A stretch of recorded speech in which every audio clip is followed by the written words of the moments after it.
ഹജ്ജിനുള്ള വിമാനം നഷ്ടമായ തീർത്ഥാടകന് മുന്നിൽ 2 തവണ വിമാനം സാങ്കേതിക തകരാറിനെ തുടർന്ന് തിരിച്ചിറക്കി.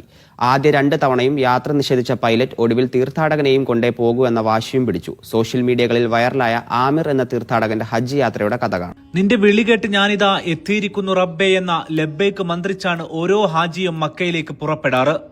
അങ്ങനെ പുറപ്പെട്ട ഒരു ലിബിയൻ തീർത്ഥാടകൻ ആമിർ അൽ ഗദ്ദാഫിയുടെ യാത്രയിലെ അത്ഭുതങ്ങളാണ് അറബ് ലോകത്ത് വൈറലാകുന്നത്. റഹ്മാനായ റബ്ബ് നൽകുന്ന ഒരു വരദാനമാണ്, ഒരു തൗഫീഖാണത്. റബ്ബിന്റെ തീരുമാനമുണ്ടെങ്കിൽ അവിടെ എത്തിയിരിക്കും. നമ്മൾ ആര് വിചാരിക്കുന്നതുമല്ല നടക്കുക, റഹ്മാനായ റബ്ബാണ് തീരുമാനിക്കുന്നത്. അല്ലാഹുമ്മ ലാ മാനിഅ ലിമാ അഅ്തൈത വലാ മുഅ്തിയ ലിമാ മനഅത. അല്ലാഹുവേ, നീ നൽകാൻ വിചാരിച്ചത് തടയാൻ ഒരാളെ കൊണ്ടും സാധ്യമല്ല. നീ തടയാൻ വിചാരിച്ചത് നൽകാനും ഒരാളെ കൊണ്ടും സാധ്യമല്ല. 5 നേര നിസ്കാരത്തിന്റെ പിറകെയും ഈ ദിക്ർ പറയാത്ത ആരാ നമ്മുടെ കൂട്ടത്തിലുള്ളത്? അത് നമ്മുടെ തവക്കുലാണ്, അത് നമ്മുടെ ഉറച്ച വിശ്വാസമാണ്. അതുകൊണ്ട് തന്നെ റബ്ബിന്റെ തീരുമാനമുണ്ടായാൽ, നിങ്ങൾ നോക്കൂ, വൈറലായി വരുന്നൊരു വാർത്തയാണ്. ഒരു ഹാജി, അദ്ദേഹം ഇതായി അടുത്ത ദിവസം ഹജ്ജിന് വേണ്ടി എയർപോർട്ടിലെത്തി. അയാളുടേതായ ചില പ്രശ്നങ്ങൾ കാരണത്താൽ, അഥവാ അദ്ദേഹത്തിന്റെ രേഖകളിലെ ചില പ്രയാസങ്ങൾ കാരണത്താൽ പോകാൻ പാടില്ലെന്ന് അധികൃതർ പറഞ്ഞു.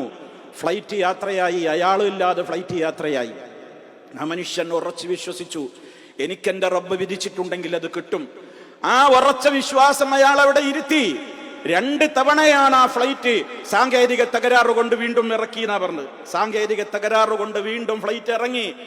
വീണ്ടും ആവശ്യപ്പെട്ടു നോക്കി, ഞാൻ പോകട്ടെ, കയറട്ടെ എന്ന് പലരും പറഞ്ഞു നോക്കി. വൈമാനികൻ സമ്മതിച്ചില്ല എന്നാണ് റിപ്പോർട്ട്. രണ്ടാമതും പറന്നു വിമാനം. വീണ്ടും സാങ്കേതിക തകരാറ് കാരണം എയർപോർട്ടിൽ തിരിച്ചിറക്കി. പിന്നെ വൈമാനികൻ പറഞ്ഞത്, ആ ഹാജിയില്ലാതെ ഇനി ഈ ഫ്ലൈറ്റ് പോകുന്നില്ല എന്നാണ്. അദ്ദേഹത്തെയും കൊണ്ടാണ് പിന്നീട് പോയത്. നോക്കണം സഹോദരങ്ങളെ, നിങ്ങൾ ആലോചിച്ചു നോക്ക്. റഹ്മാനായ റബ്ബ് വിചാരിച്ചിട്ടുണ്ടെങ്കിൽ, റബ്ബിന്റെ തീരുമാനമുണ്ടെങ്കിൽ നമ്മൾ നിരാശരാവാതെ, ജീവിതത്തിൽ വലിയ പാഠമാണത്. ലോകത്തിന്റെ കൺട്രോളർ, മുദബ്ബിറുൽ ആലം ഒരു മഖ്ലൂഖുമല്ല, റഹ്മാനായ റബ്ബാണെന്ന കൃത്യമായ സന്ദേശം നമുക്കത് അരക്കിട്ട് നമ്മുടെ ഈമാനിനെ ഉറപ്പിക്കുകയാണ്. റബ്ബാണ് എല്ലാം നിയന്ത്രിക്കുന്നത്. ഇവിടെയുള്ള ഫ്ലൈറ്റുകളാണെങ്കിലും എന്താണെങ്കിലും അത് വൈമാനികനോ മറ്റാരെങ്കിലുമല്ല നിയന്ത്രിക്കുന്നത്. നിയന്ത്രിക്കുന്നവൻ റഹ്മാനായ റബ്ബാണ്. ആര് വിചാരിച്ചാലും അല്ലാഹു വിചാരിച്ചതല്ലാതെ നടപ്പില്ല എന്ന കൃത്യമായ ബോധ്യവും നമ്മുടെ മനസ്സിൽ കൊണ്ടുവരുന്ന ദൃഷ്ടാന്തങ്ങളാണ് നമ്മൾ കണ്ടുകൊണ്ടിരിക്കുന്നത്. അതുകൊണ്ട് തന്നെ നമ്മൾ മനസ്സിലാക്കണം, ജീവിതത്തിൽ നിരാശ വേണ്ട.